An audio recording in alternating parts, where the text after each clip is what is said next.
Satzbildung Teil 3 Verben mit Dativ und Akkusativ.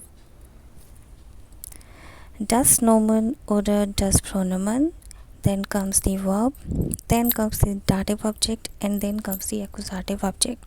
This is the rule that you have to follow when there are two objects in a single sentence. So when both objects dative and accusative are nouns, or when either of the object is pronoun or carries indefinite article, you have to follow this rule.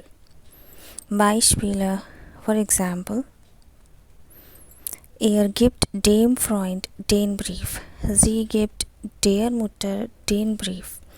So in both these sentences, the first object is the dative object and the second object is the accusative object.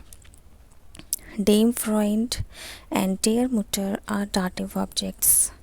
Den Brief is the accusative object. Some more examples are here. Ich glaube ihm kein Wort.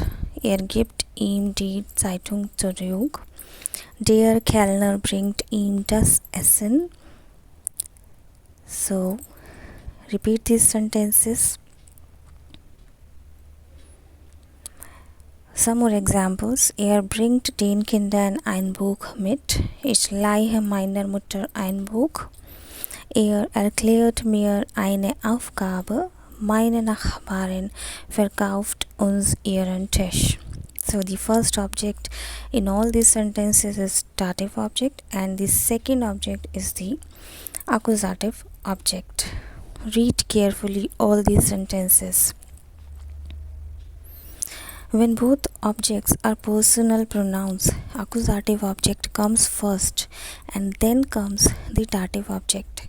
So this is the rule change in sentence construction and you have to remember this.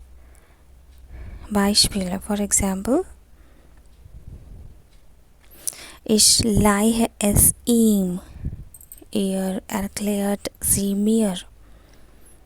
In both these sentences, the first object is accusative and the second object is the dative object. Nicht vergessen. Don't forget, accusative object comes first only when both the objects are personal pronouns. Nicht vergessen. Don't forget, when a sentence has both dative object and accusative object, dative always comes first and then comes the accusative. Also watch my other videos, Satzbildung Teil 1 and Satzbildung Teil 2. Thanks for watching. Like, share and subscribe. You are watching GermanIsFun.